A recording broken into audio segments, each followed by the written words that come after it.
Good morning, guys, or good afternoon, whether you're joining me from the present or the future. Welcome back to another FutureFight Vanguard video. Today, we are going to be talking about the Majesty Lord Blaster Royal Paladin deck. So, this is a deck that came out of kind of like a trial deck-esque thing. Someone brought it to my attention that I forgot to cover this deck, and I would have forgotten to cover this deck because it's kind of like exists in a plane of its own. It doesn't really come out of a set. It comes out of like a trial deck thing, and I usually don't cover like trial deck-esque things, but Majesty Lord Blaster is a real deck, so I will be covering this deck today. This deck is very, very good. It's very simple. If you have a new player that's getting into the game, it's very easy for them to understand the concept of how it's supposed to work. It's very straightforward, and Royal Paladins kind of always has been. And so the Majesty Lord Blaster deck is basically a deck that boasts high amounts of power and critical, and it puts a lot of pressure on your opponent if they don't have a PG. And even if they do have a PG, like eventually they will run out of PGs, so you can keep your advantage up and keep the pressure up until your opponent just kind of dies because they can't deal with it anymore. Also, this deck boasts a defensive power on your both turns. You and your opponent's turn. It boasts a higher Vanguard defensive power, which can really help you with your defensive game as well, especially against Excel decks. So we're gonna get right into the video here today. If you guys haven't already, be sure to subscribe down below and click that bell button so you don't have to miss a single video from us going forward. Also, be sure to like the video if you like it. Comment down below letting me know your thoughts or your build. Maybe there's some discrepancies between my build and your own build. Let me know about down below what you like to play, so other people can see your opinions as well. Also, be sure to check out that join button next to the subscribe button below if you guys are interested in becoming a channel member. Definitely helps the channel by way of support. And last but not least, be sure to check out my second channel, Let's Plays Animes, in the description down below if you guys are interested in anime, animation, or video games. And with that being said, let's get right into today's deck. So, like I said, we're going to be talking about the Majesty Lord Blaster deck today. Very simple Royal Paladin deck, very straightforward. We do have some new order cards coming out of this deck as well, and so everything kind of just has a lot of synergy in the deck together, and we'll talk about why right now. So starting with our one grade 4 that we have in the deck, so we run one Exculpate the Blaster. So this is pretty much our board wipe card. It is our option out or our finisher against a lot of decks. Some decks you don't even need to really board wipe them. I just use it as a restander type thing because your Vanguard, like, you can generate a lot of force markers in this deck, so it becomes really, really hard for, you know, if you exculpate your opponent at a certain point after they've already blown a lot of PGs and stuff like that, trying to guard your Majesty Lord Blaster turns for the past few turns, it will be really hard for them to survive an exculpate turn, and then on top of that, it will board wipe them. So very, very good. And then, you know, you can obviously just save another Majesty Lord Blaster, and if they happen to survive that turn, then the next turn you can just go right back into Majesty Lord Blaster and do what you do. You even have the possibility to recycle Exculpate if you really wanted to, through means of Starcall Trumpeter. So we only run one because we don't really ever want to see it more than one time at a time, because other than that, it's just clunky in our hand. And we don't really need to search it out either because it's kind of just like, if this comes along, this is an option to kind of end the game or further the game along to the point where my opponent is crippled enough to win the game.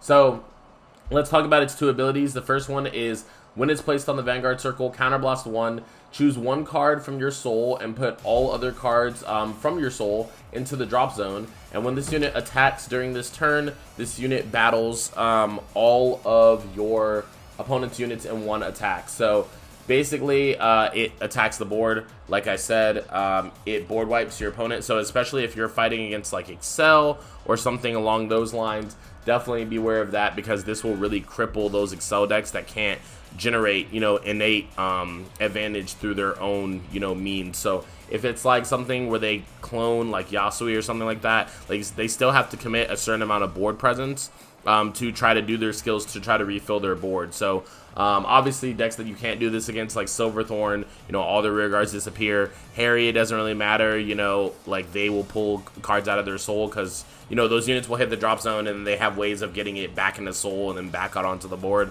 So definitely not, you know, matchups like that where it's really helpful. But like I said, beyond being a board clear or, you know, a board wiper, basically it can just be a great finisher because of how hard it is to block 2 Vanguard attacks, especially when the second one, which will be Blaster Blade, will have a crit. So its second skill is what allows the basic like restand that I'm talking about, which is at the end of the battle that it attacked, you may put 2 cards from your hand into your soul. Then you retire this unit and you ride a blaster blade from your soul as stand. And if you could not ride, you lose. So this is very, very, very, very important, because when this card first came out, a lot of people were doing this. Do not, in my personal opinion, do not ever bank on this to win. Do not ride into Exculpate, use the skill, and then not have... I mean, in this deck, it's very rare that you're not going to have a Blaster Blade in your soul already. But if, you are in some kind of special case where you don't have a Blaster Blade already, do not ride into this card expecting to drive check a Blaster Blade to shove into your soul. Because, obviously, if you cannot ride a Blaster Blade, you lose the game. And so it's like an auto-lose condition for you, and it's an auto-win for your opponent, which is not what you want. So, only use this card if you have a Blaster Blade in your hand or already in your soul. Yeah, just do it from there. Also, something to be noted is you do not have to activate the first effect. It is optional, so you don't have to counterblast 1, but if you don't counterblast 1 and remove all those cards from your soul except for 1 card, then you will not be able to attack all of your opponent's units in 1 attack. So if their board is clear, hey, you could just ride Exculpate and just keep all the cards in your soul if you really want to. And then moving on to our only grade 3 in the deck, which is for Majesty Lord Blaster. We only run 4 grade 3s in this deck because it's very easy to search out by different means that we have. We have a lot of different ways to tutor cards out in this deck, and that is why we are able to just run 4 Majesty Lord Blaster. And also, Majesty Lord Blaster is the only grade 3 that you really want to run, because, you just want to sit on it the entire game until you Exculpate or something like that. But some games you don't even Exculpate, you just sit on Majesty Lord Blaster the entire game, and that is your game plan. That is your end win condition. So let's talk about its abilities. So its first ability is it has a continuous ability that is on the Vanguard and Rearguard circle, which is very important. We'll get to that here shortly.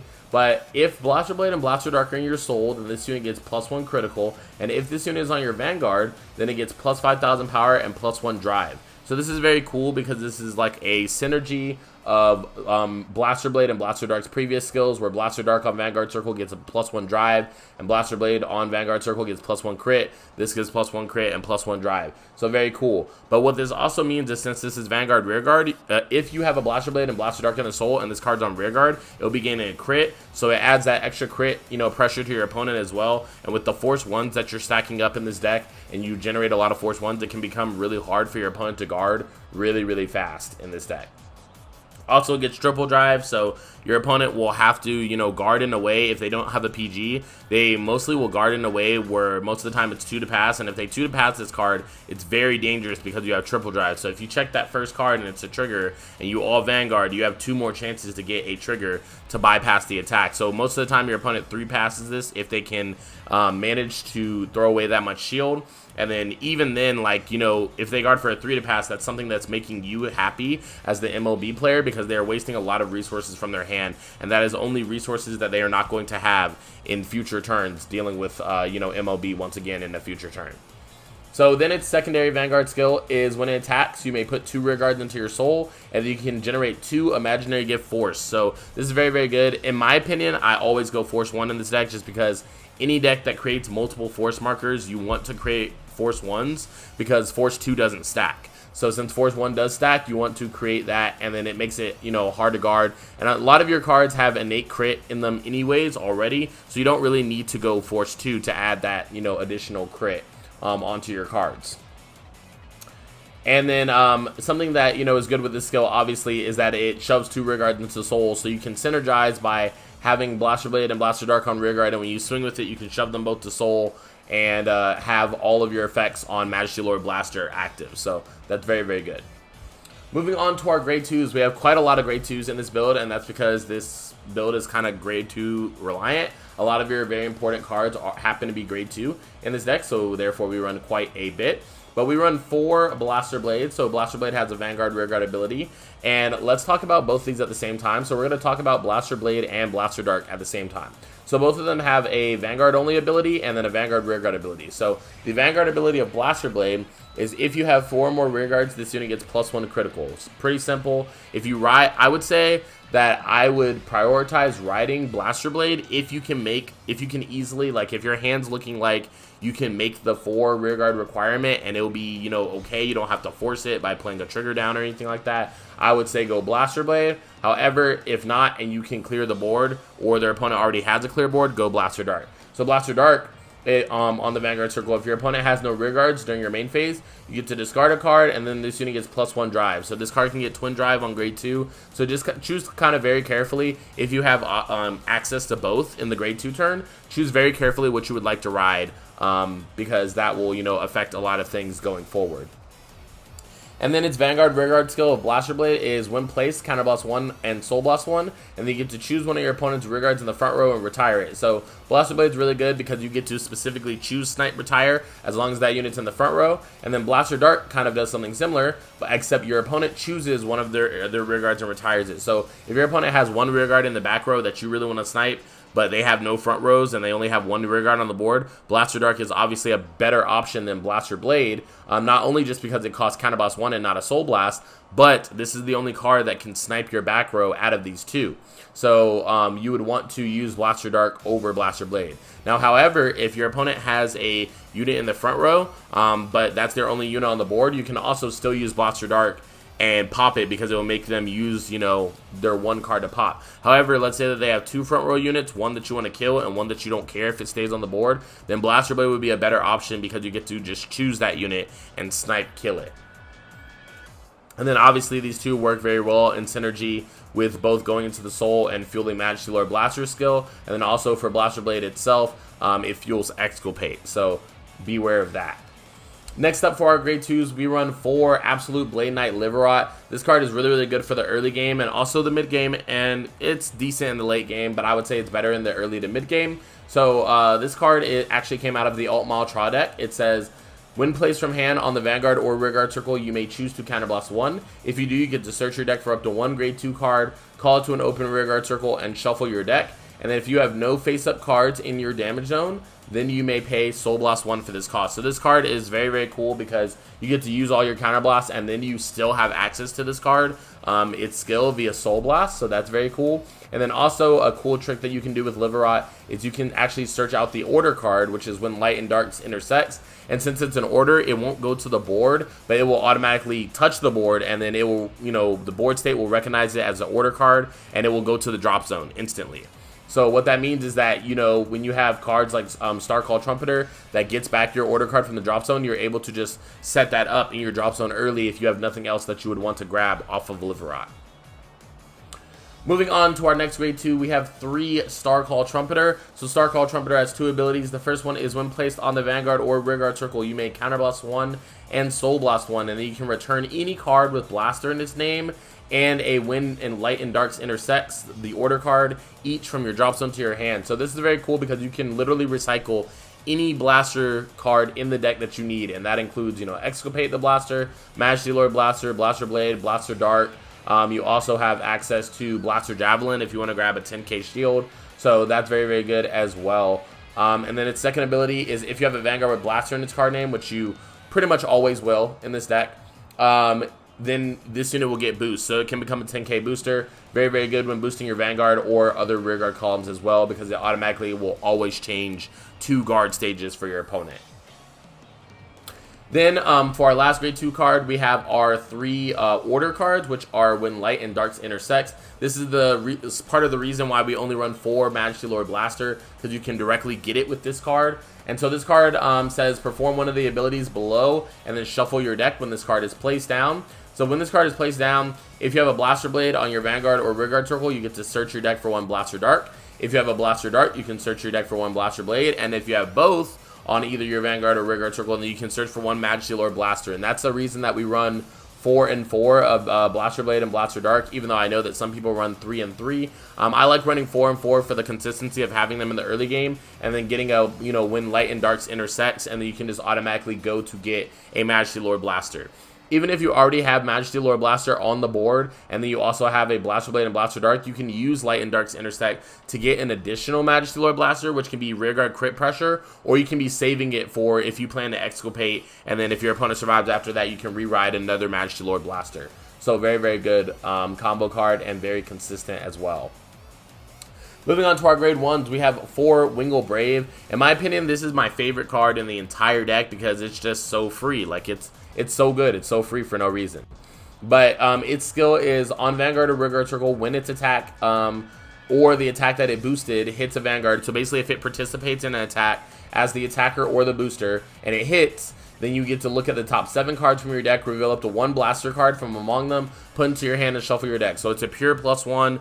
This card doesn't have to go to the soul or anything like that. Like, usually when you have a skill like this, you know, it's a 1-for-1, but this card is just a raw +1. So if you, in the early game, can put down a Wingull Brave column, like let's say you ride Wingull Brave as Vanguard and then you call a Wingull Brave behind Vanguard, if your opponent lets that attack hit, you're getting a raw +2, and that's just very, very hard because your opponent is not going to, like, one to pass that attack. And so if they can't no pass it with a card, they're probably just going to take it and then they're gonna have to give you the raw advantage. And then if they do you know, overestimate this card, or they like overguard it or whatever, like I had one of my opponents in the games that you guys are gonna see, I had one of my opponents PG in an attack because they didn't want me to get the search off of Wingull Brave. But then the next turn I killed them with Majesty Lord Blaster because they didn't have a PG that they used the previous turn because they just wanted to block Wingull Brave. So just be aware of that. It creates a lot of on-hit pressure for your opponent, and it can be something that causes your opponent to block even when they really should not be blocking.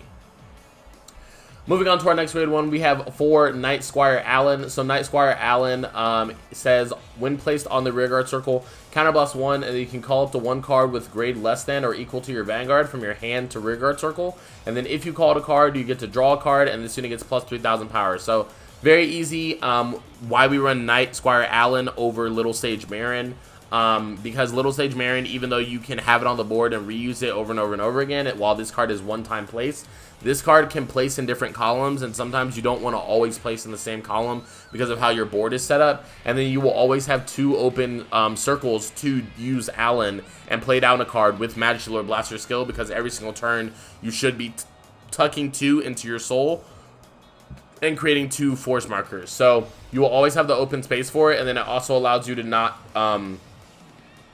waste cards from your hand, because since you're tucking 2 every single turn, you need to find some way to make up for that card advantage that you're losing by doing that. So Knight Squire Allen is a great way to do that and turns your counterblast into advantage for you. Next up, we run 2 Blaster Javelin. So Blaster Javelin says on the rearguard circle, during the battle that it boosted, if you have a Vanguard with Blaster or Arc Saver in its card name, this unit gets plus 2,000 power. So we really just use this card for a 10k booster, and for the fact that it is a 10k with Blaster in its name, which means that it can be brought back from the drop zone by Starcall Trumpeter as a 10k shield to our hand. And then the second skill is not really relevant because we never have 6 different units with Blaster in its name. So we're not even going to go over that skill. But yeah, this is just a 10k booster and a 10k shield that you guys can add to your hand, and that is the purpose of us running this card. Also, for our triggers, or our grade 0s rather, we run 1 Barkall as our starter, which it has the regular standard starter skill that every single starter in the game has, which is when rode upon, draw a card, and then if your opponent's Vanguard is grade 1 or greater, you may put a quick shield ticket into your hand. Very, very good. Usually when you put a quick shield ticket into your hand, that is a time where you go into Blaster Dark, because Blaster Dark, when you discard a card for its extra drive check, you can just discard the quick shield ticket, and that is the freest twin drive on grade 2 you will ever get ever. It's so good. And then for our triggers, we run 8 crit, 4 draw, and 4 heal. We really wanted to run 8 crit to keep the crit pressure up, because you really want it to be a point where if your opponent no guards Majesty or Exculpate or the Blaster Blade attack that comes after Exculpate, you want to have that, you know, that fear that you're going to rip a crit and end the game on your opponent. So it can become really hard for your opponent to play, you know, around this, because you're just attacking big every single turn for multiple crit pressure, and they have no idea when you're going to actually check your crits. So it can be really pressuring for your opponent and really hard, and sometimes they can guard a bunch and then you don't check any triggers, and then the next turn they don't have enough guard, and then you check, you know, a lot of triggers. So we run 8 crit because we want to check more crit triggers for more crit pressure. 4 draw as our Sentinel draw trigger. We just prefer these over the crit Sentinel in this deck, because even though you have a 18k base on your opponent's turn, which is something that I forgot to mention as well, if you have Blaster Dark and Blaster Blade in the soul, this card will be getting plus 5k on both players' turns, so you'll, for the rest of the game, you'll be guarding from a 14k standpoint, or sorry, from an 18k standpoint, So it changes your numbers and it makes your opponent really hard to hit you or even contest you with certain decks. And so even though the Sentinel crit allows us to play more crits and guards for really big, we wanted to run the draws, not because not only does it PG, but it's also a draw trigger, so we need to like actually gain advantage in this deck, gain more advantage, and so that's why we're running 4 draws. And then we run 4 Yggdrasil main lane, because this is just the heal trigger that goes with every Aichi Sendo deck. You gotta run it. So for our crits, we run 3 Bringer of Good Luck Epona, 3 Flogel, and 2 Future Knight Lu, all of which are Aichi Sendo cards. Now we're getting into the recorded games here. We're going to start with MLB Game 1. So, in classic fashion, if you guys have ever watched Cardfight Vanguard, we're starting off with Patton versus Kaguro, which is a tale as old as time match. These two are always against each other in some way, shape, or form. But we ride Wingle Brave and we attack for 8, and you see that our opponent guards it because he does not want that pressure, basically, and he rides Berserk Dragon, and we block that as well because I didn't want to take an early damage for no reason. So I'm actually, since I have Blaster Blade and Blaster Dark here, I'm considering which one I would like to ride, and so I end up riding Blaster Dark, discarding the Quick Shield so that I can get an extra drive, and then I go for Liver Rot. Even though we don't have any Counter Blast, we get to Soul Blast to call out a Blaster Blade, and since we have a Blaster Blade in our hand, we can just hold this one, and basically I played this Blaster Blade down as bait so that my opponent would attack into it, thinking that I needed it to fulfill MLB's skill. So that is something that I do when I'm playing this deck sometimes, is your opponent will attack into it or destroy it with an ability, and that's just kind of like bait for what you really don't want destroyed, which in this case was Blaster Javelin. So if my opponent played a Kaguro card that destroyed a rearguard, I would want them to destroy Blaster Blade and not Blaster Javelin. So my opponent goes for using the cross skills a bunch of times, plays Lava Flow, and goes for Ignoro, chooses not to do Lava Flow, which I don't know why. He could have just thinned his deck, but he chose not to do it. But he attacks us for 28, we no guard, and he does check a heal trigger, going down to 2 damage. And so we take 2 damage from his 2 crit attack. We don't hit any triggers on defense. And then he uses the skill to discard 3 cards.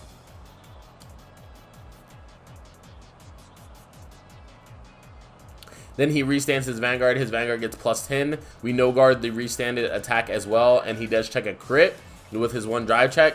So we take 3 damage, and we do hit a draw trigger with it, in which we drew a 15k shield, which actually was really good because that helped us survive.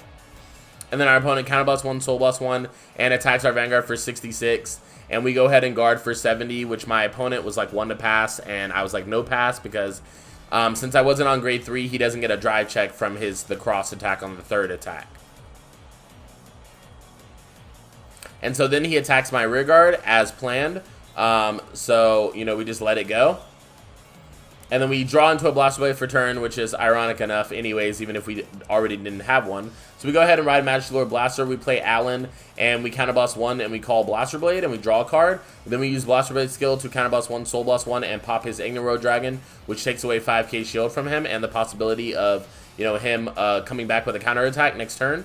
So we attack with Rearguard, he takes it, and then we attack with Vanguard, which has 2 crit. He does not want to eat it on the possibility of dying, and we do check a crit and a heal, and he does not want to guard this 40k attack, so he takes it, 2 damage, and he gets a heal as well. And then basically he draws Overlord the End for turn. He uses the skill of the cross to put a new Overlord the End into soul, and then he goes ahead and he plays 2 cards from his hand because he wants his Lava Flow to, he wants to have more rearguards than us basically, and now we are at 18k base, so this is actually what helps us survive the turn. So he attacks us for 13, we throw down a 10k for a 2 to pass, which he does not check any triggers, which is absolutely beautiful, wonderful. He discards 3 cards and goes for 33. We guard for 38 with 1 card, which is a no pass because he only gets 1 drive check. And he does not check a trigger, and then he restands, and he goes for a 46, and I was thinking about this because if I guard this for a no pass, either I guard it for a 1 pass or I guard it for a no pass, and if I guard it for a no pass, that means that he has to check a crit to put it over here to win the game, so I was like, it's better if he checks 1 trigger and puts it over here as long as it's not a crit. So I block that Vanguard attack, that's guaranteed death, and I take the rear guard And then I re-ride Majesty Lord Blaster. I call out another Majesty Lord Blaster. And then at this point, my opponent left the game because it's, you know, pretty easy to see that he wouldn't survive. But I kept going here after he left just to show you guys what would have happened anyways. I would have added 2 force markers to the rear guard, and then I would have triple drived and not hit any triggers, but then it wouldn't have mattered because, you know, I would have forced my opponent into the dirt anyways. And so basically, since my opponent would have had to take this first 23k attack with 2 crit, he would have took it, and like, let's say that he's 6 damage healed. Even if he checked 2 triggers, he only would have been 33k base on defense. And then when we shoved those 2 rear guards into soul, we would have just put both force markers on Vanguard, and he couldn't block that, and he's not going to double heal through that. Or rather, it's not possible because he has 1 on his rear guard circle here, 1 here, and then he would have already used 1 to heal. So it's like impossible that he would double heal. And so either way, that was a game that we were going to clinch. And then game 2, we're playing against the Future Great Nature. So this is the Isabel deck. So our opponent goes for turn first and rides Mini Billy, looks at top 5, gets the Black Lacquer Isabel, and discards a crit trigger. We go for Wingle Brave, and we attack. And our opponent, no guards, which is cool. We get a free +1. We check top 7. We add Blaster Javelin to our hand and shuffle. So like I said, I just love having this card, which is weird because I run 4, but I don't ever really see Wingle Brave when I'm playing this deck. But this deck, this card is really, really good, and you always want to use it if you can. So he goes for Binoculars Tiger and draws a card. We get a draw trigger on defense, and therefore he cannot hit us. So we counterboss 1 to destroy his Clerical Capaco, and then we discard a Quick Shield for that Twin Drive. And we play Blaster Javelin. We go for when Light and Darkness intercepts to get a Blaster Blade. And then we call that Blaster Blade again as bait. And we actually have a Blaster Dark and a Blaster Blade on rearguard as bait now, because if he attacks either one of them, we have another copy in our hand. So it's not really going to work out that way for him. So we're able to actually deal 3 damage even through his heal, which is cool. And then our opponent rides the Isabel, looks at the top 3 cards, put them on the top in any order, and then goes for Pencil Ham Mexico and looks at the top 2, puts 1 into his hand and then 1 into the drop zone. So he gets the Scale Toucan. And then he plays Binoculars Tiger on rearguard and then attacks Vanguard for 9. I was hoping that he actually didn't mill a trigger just so that he wouldn't hit us, but he retires one of our cards. And he chose to retire Blaster Blade here, so I move Blaster Dart back to rearguard circle and he retires this. Then he attacks for 17. I no guard. He does get a draw trigger PG. And we take it. And then he attacks for 34 and we take it and we get a draw trigger on defensive and we draw. So we go into Majesty Lord Blaster. Something important here is that we did get into Exculpate. So that's very, very important because now we're playing against an Excel deck. It's important to keep that in mind. So we use Starcall Trumpeter to add Blaster Blade and when Light and Darkness intercepts. And then we use Alan to draw 1 and place Blaster Blade, and we use Blaster Blade to destroy his Hamhiko, just getting rid of some shield from his board. And we activate when Light and Darkness intersects to get a additional Majesty Lord Blaster. So our hand is pretty swole right now, and we go for putting a Force Marker on Vanguard, Force Marker on Rearguard. So we attack for 2 crit with 3 drive. We get a heal trigger and a draw trigger PG, putting the power to rearguard and drawing. And then he guards our really big rearguard as well. So we're whittling down his resources very, very well here. So he goes for rewriting Black Lacquer Isabel, looking at the top 3, and then putting them back on the top in any order. And then he chooses to play Lab Daughter. He counterboss 1, and then he mills 1, and he gets both effects. So he gets to call the normal unit, and he gets plus 15k. Then he uses Clerical Capaco to draw a card, discard a card, and draw a card, put a card at bottom. Then he uses Isabel on the rearguard circle here to get plus 15k and then return that Isabel that he milled to his hand. And then he plays the rearguard Isabel as well over here. So he checks top 3 and then puts them back in any order. So he gets to see what he would have checked for drive checks. I guess he didn't like that because he used Mini Billy immediately after to check top 5. And then I told him that he couldn't move this because he tried to move it after using the skill. And that's just not right. I would have let him move it if he hadn't used the skill yet, but he had already used the skill, so I told him he couldn't. But he attacks with Binoculars Tiger, uses the skill to draw a card, retire one of my rear guards, and 3 of his units in the front row get plus 3k. I decided to take one, and I hit a critical on offensive, so this is 28. And this is like what I said, against Excel decks, this is just super good. So I was able to no guard this, and it's already a 2 to pass, so he doesn't get the 2 triggers, and he puts it on rear guard, and all of these attacks are not enough to bypass my very large hand. So the next turn I ride Exculpate, and then the minute that I rode Exculpate, he just left the game. So you guys can see he doesn't have any PGs or anything like that here, and it would be very hard for him to guard this. So I just continue going anyways, even though my opponent left the game, just to show you guys what it would have been like. So I attacked for 44. I would have checked a crit, so I would have put crit to power, power to rear guard if my opponent blocked it. If they didn't block it, you know, I would have put 2 in the soul and then rerode Blaster Blade, and then Blaster Blade has a crit, and I would have checked a crit. So game was definitely over, and there was no way that my opponent could win, because even if he blocked Vanguard twice, you know, there would be a crit going to each rear guard, and then he would have to guard these really big rear guards with crit as well. So there was no possible way that my opponent could win that game either, just like the first game. But people really hate MLB. When you're playing them with it online, they just can't take it for some reason. But for our third game, we're playing against Luward, and we actually go first, which actually helps a lot in this matchup. If you know anything about Luward, you definitely want to go first. So our opponent rides Nice and looks at top 7, gets a Luward, and then plays Abyssal Owl to Soul Blast 1, draw a card, and then plays Nightmare Painter to put a card back in his soul, and then plays another Abyssal Owl to draw a card. I was like, that's OP. So our opponent attacks us for 13. We take it. He gets another Luward. We get a Majesty Lord Blaster, which is unfortunate, and then a Blaster Dart. So something important to note here is, since my opponent filled his board with 3 units, we have 2 Blaster Darts and 2 Counter Blasts, so we could not clear his board because the best that we can do is clear 2 units. So what we chose to do is just ride Blaster Dart and then attack for 10, attack for 18, and you guys can see he PG'd here because he did not want me to get the search off of Wingle Brave, and I guess he just assumed that I did not have a Majesty Lord Blaster already because I had already damaged one. So since we already had one, that was kind of like a bait against him that didn't really work in his favor, because he attacked our Vanguard, we took that, and then he attacks for 25, which we block, and then he attacks for 12 to our rear guard, which we intercept with Liverot just to keep that Blaster Blade there. So then we ride Majesty Lord Blaster, we call Blaster Dart, and then we call Starcall Trumpeter using the skill, Counter Blast 1, Soul Blast 1, and then we add 2 cards from our drop zone to our hand. We play down a Wingle Brave, and then we activate our When Light and Darkness intercepts just to get an additional Majesty Lord Blaster out of our deck and thin our deck. So we attack for 18 to his Vanguard. And you guys can see he has so many grade 3s in his hand. Like, we attack for 18, then 20, which he has to take, and then we attack and we stack double Force Marker on Vanguard, because I pretty much figured, like, if he used his PG the previous turn, he probably doesn't have another one. So then we checked a crit through our triple drive, and he had to take 3 damage, and he just lost the game before he even went to grade 3, all because he wanted to PG my attack and not give me Wingle Brave's on-hit ability. So that's kind of what I was talking about during the deck portion of the video, and why, you know, your opponent sometimes guards attacks that they don't really have to guard, and that are not necessarily, you know, that they should not necessarily guard in of itself.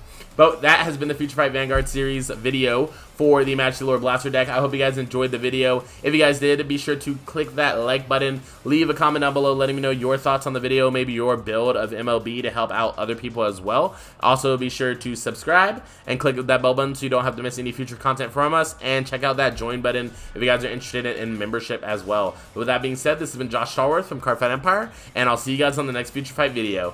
Peace, guys.